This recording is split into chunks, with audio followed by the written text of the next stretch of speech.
नमस्ते, मैं हूं शिवम। आप सभी का बहुत स्वागत है। बड़ी इंटरेस्टिंग स्टोरी है आज की। आप एक A380 कमर्शियल प्लेन के केबिन में बैठे हैं। आपके साथ 500 पैसेंजर और बैठे हैं। इंजन फुल थ्रॉटल पर है। टर्बुलेंस बढ़ रहा है। प्लेन एक तूफान के ठीक बीचों बीच घुस जाता है। अचानक एक एयर होस्टेस आती है और कहती है, पैनिक मत कीजिए, सब कंट्रोल में है, बस हमारे पास कोई पायलट नहीं है। या आपको पता चलता है कि पायलट गांजा पिए हुए, जैसे अभी एयर इंडिया वाले मामले में खबर आई कि पायलट गांजा पिए था। आप इस प्लेन में एक सेकंड भी नहीं बैठना चाहेंगे। लेकिन आप विडंबना देखिए, भारत का टैक्स पेयर, भारत का आम नागरिक ठीक इसी प्लेन में बैठकर सफर कर रहा है। और ये प्लेन आसमान में नहीं बल्कि भारत के कॉर्पोरेट इकोसिस्टम में उड़ रहा है। आज हम बात कर रहे हैं भारत की 53 सेंट्रल पब्लिक सेक्टर एंटरप्राइजेज, जिसको शॉर्ट में CPSEs कहते हैं, उनकी। देश की वो नवरत्न, मिनी रत्न और महारत्न कंपनियां जिन्हें आपके और हमारे टैक्स के पैसों से खड़ा किया गया था। आज की तारीख में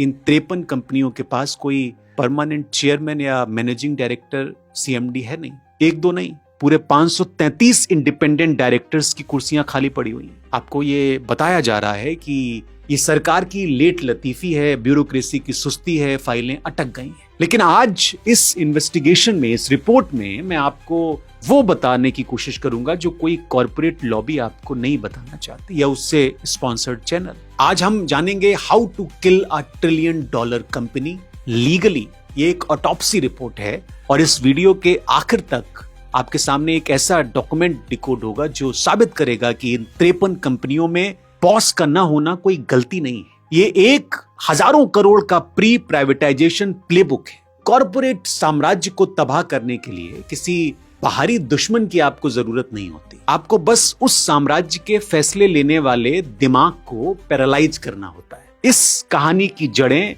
उस वक्त से जुड़ी हैं जब भारत में पब्लिक सेक्टर कंपनियों को टेम्पल ऑफ मॉडर्न इंडिया कहा जाता था। भारी उद्योग, टेलीकॉम, मैन्युफैक्चरिंग, इन कंपनियों के पास लैंड बैंक था, लाखों करोड़ का इंफ्रास्ट्रक्चर था और सबसे जरूरी एक विजन था। लेकिन ग्लोबल मार्केट्स में जैसे जैसे कंपटीशन बढ़ा, डिसीजन मेकिंग का पेस यानी फैसले लेने की रफ्तार सबसे बड़ा हथियार बन गई। प्राइवेट सेक्टर में अगर रिलायंस की आप बात करें, आप टाटा की बात करें, या किसी भी बड़े कॉरपोरेशन को कोई नया मार्केट कैप्चर करना होता है तो उनका CEO ओवरनाइट फैसले लेता है। 10,000 करोड़ का कैपिटल एक्सपेंडिचर, कैपेक्स पास होता है, रिस्क लिया जाता है। लेकिन हमारी सरकारी कंपनियों में एक बड़ा ही खतरनाक और अदृश्य वायरस इंजेक्ट कर दिया। इस वायरस का नाम है द एडहॉक वेपन।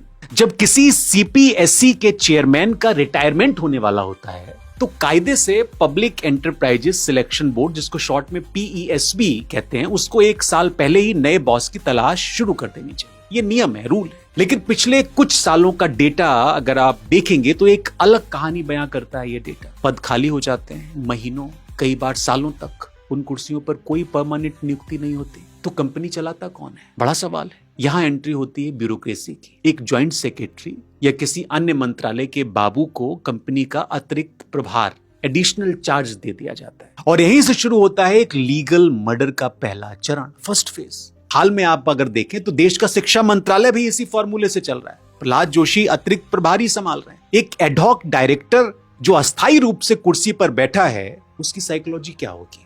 जो ब्यूरोक्रेसी में रहे हैं वो जानते हैं, वो कभी भी लॉन्ग टर्म रिस्क नहीं लेता। वो कोई aggressive market expansion plan pass नहीं करेगा। क्यों? क्योंकि अगर रिस्क फेल हुआ तो उसके पीछे CVC और CBI लगा दी जाएगी। उसका पेंशन और उसका करियर दोनों खतरे में पड़ जाएंगे। हालांकि ये और बात है कि CVC और CBI की अपनी हालत पतली है इन दोनों, उस पर कभी और मैं कोई रिपोर्ट करूंगा। लेकिन संस्थाएं तो हैं जो लोकतंत्र को मजबूत करने के लिए बनाई गई थी, बनी हुई है। इसलिए वो बाबू सिर्फ एक काम करता है, रूटीन फाइलें पास करने का काम, सैलरी बांटना, बिजली का बिल भरना, कंपनी को बस किसी तरह से जिंदा रखना, दौड़ाना नहीं। वो कंपनी वेंटिलेटर पर डाल दी जाती है और इस वेंटिलेटर का प्लग सिस्टम के हाथ में होता है। अब आप सोच रहे होंगे, शिवम ये तो सिर्फ सरकारी भ्रष्टाचार और सुस्ती की एक और आम रिपोर्ट मैं बता रहा हूं आपको, इसमें नया क्या है? बाबू लोग तो ऐसे ही काम करते हैं, मैं क्यों इतनी लंबी चौड़ी बातें कर रहा हूं? अगर आप ऐसा सोच रहे हैं तो एक बार फिर से दोबारा सोचिए, रोक के। ये सिर्फ ब्यूरोक्रेसी की नाकामी नहीं है। अब एप्पल को लीजिए। एप्पल जैसी कंपनियां प्लांट ऑब्सोलेसेंस का इस्तेमाल करती हैं, जहां वो जानबूझकर अपने पुराने फोन्स को स्लो कर देती हैं ताकि आप नया मॉडल खरीदें। लेकिन क्या होगा अगर यही सेम मॉडल एक देश की सरकार अपनी ही कंपनियों पर लागू कर दे? इस मैकेनिज्म को एक बार और डेटा से हम समझने की कोशिश करते हैं। जब एक सरकारी टेलीकॉम कंपनी या भारी उद्योग की कंपनी में पॉलिसी पैरालिसिस होता है तो उसका सीधा असर क्या होता है? टेक्नोलॉजी अपग्रेड रुक जाता है। अगर दुनिया 5G की तरफ भाग रही है तो बिना बॉस वाली ये सरकारी कंपनी 4G के टेंडर पास करने में ही 3 साल लगा देगी, क्योंकि कोई एडहॉक डायरेक्टर इतने बड़े टेंडर पर साइन करने की हिम्मत नहीं जुटा सकता। और नतीजा ये होगा कि जो कंपनी मार्केट में एक्टिव है वो आपसे अपने मन के पैसे वसूलती है और आप कुछ नहीं कर सकते क्योंकि विकल्प नहीं है। अभी एयरटेल के पैक महंगे हुए, जियो का तो पूछिए ही मत, आप कुछ नहीं कर सकते। 399 ले 400 899 आपको देने होंगे। मार्केट का एक बेसिक उसूल है, नेचर वैक्यूम को बर्दाश्त नहीं करता है। जब एक लाख करोड़ की सरकारी कंपनी बाजार में कोई हलचल नहीं करती,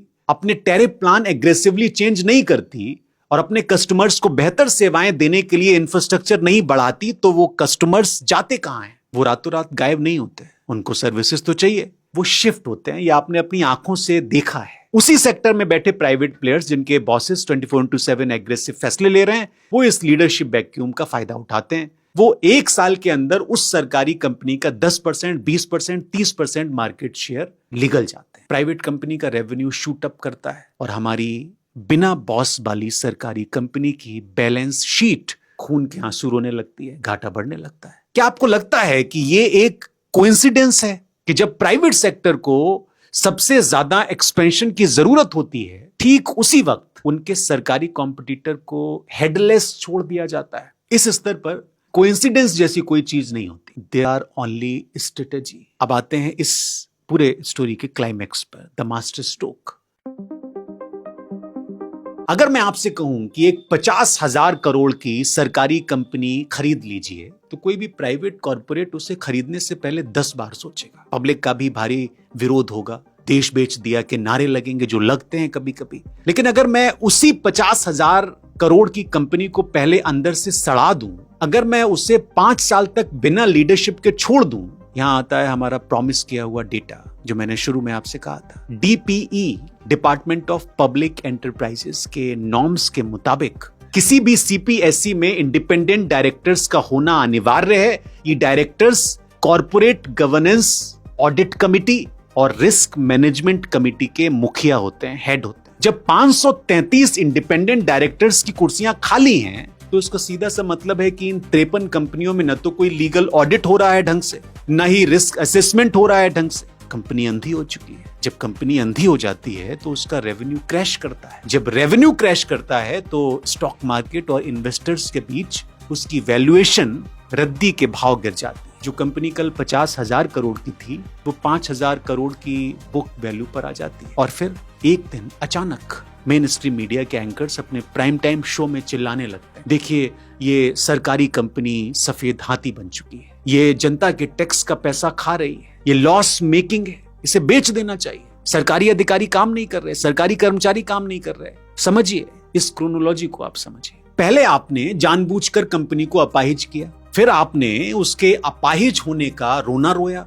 और फिर टैक्स पेयर का पैसा बचाने के नाम पर आपने उस $1 ट्रिलियन एसेट को औने पौने दामों में उसी प्राइवेट लॉबी के हाथों बेच दिया जिसने उस लीडरशिप वैक्यूम का सबसे बड़ा फायदा उठाया था। इसे अंग्रेजी में कहते हैं एसेट स्ट्रिपिंग, और इसे मैं कहता हूं द परफेक्ट लीगल मर्डर। अब अगर आप सिस्टम में बैठे किसी भी नीति निर्माता, पॉलिसी मेकर या डिफेंडर से पूछेंगे तो उनका एक सेट जवाब तैयार रहता है। वो कहते हैं कि देखिए $1 ट्रिलियन कंपनी को चलाने के लिए हमें बेस्ट टैलेंट चाहिए। सही टैलेंट को खोजने में वक्त लगता है। हम जल्दबाजी में गलत आदमी को कुर्सी पर नहीं बैठा सकते। साथ ही सरकार कई कंपनियों के मर्जर की प्लानिंग कर रही है, इसलिए नई नियुक्तियां रोक दी गई, ये बताया जाता है। सुनने में कितना लॉजिकल बात लग रही है कि नहीं, सरकार सोच रही है। सही टैलेंट खोजने में वक्त तो लगता है, इतना आसान नहीं है। चलिए इस मासूम से डिफेंस को और गहराई से समझते हैं। इतना मासूम है ये क्योंकि कम से कम जो सरकारी डेटा है वो तो झूठ नहीं बोलेगा।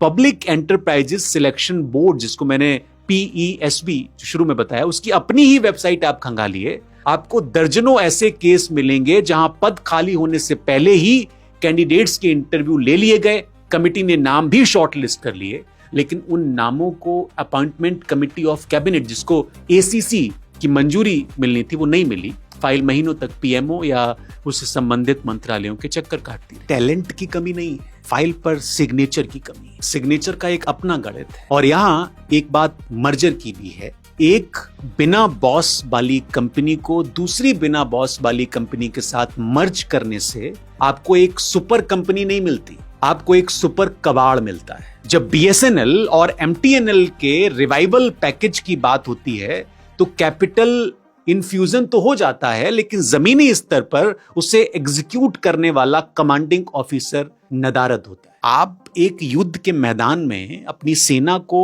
हथियार तो भेज रहे हैं, लेकिन आपने उनके जनरल, जिसको सीएमडी कहते हैं, उनको पहले ही गोली से मार दिया। ये टैलेंट की कमी नहीं है, ये इंटेंट की कमी है, मोदी जी की भाषा में अगर कहें। अब आखिर में एक सवाल है, क्या करप्शन अब सूटकेस में भरकर दिए जाने वाले कैश से आगे निकल चुका है? क्या करप्शन अब पॉलिसी पैरालिसिस के रूप में लीगल हो चुका है? जैसे मैंने कुछ स्टोरीज की हैं लीगल लूट से जुड़ी हुई। पहला, लीडरशिप आप हटाइए। दूसरा, आप बाबू को बिठाइए। तीसरा, एक्सपेंशन आप रोक दीजिए। चौथा, प्राइवेट कॉम्पिटिटर को मार्केट शेयर दीजिए। पांचवा, घाटा दिखाइए। छठा और आखिर में जनहित के नाम पर बेच दीजिए। जब अगली बार आप किसी अखबार में पढ़ें कि फलां सरकारी कंपनी घाटे में चल रही है और उसे बेचा जा रहा है या उसके शेयर किसी को दिए जा रहे हैं, तो उस कंपनी के रेवेन्यू को आप मत देखिए, उस कंपनी के बोर्ड ऑफ डायरेक्टर्स की लिस्ट चेक कीजिएगा। आप देखिएगा कि पिछले 3 सालों में उस कंपनी को किसने चलाया। डिपार्टमेंट ऑफ पब्लिक एंटरप्राइजेस के पोर्टल पर आप जाइए, डीपीई के पोर्टल पर जाइए, सवाल पूछिए कि किस मंत्रालय में किस कंपनी के सीएमडी की फाइल पिछले कितने महीनों से कैबिनेट कमेटी के पास धूल खा रही है। सिस्टम को यह महसूस कराइए कि आप उनके इस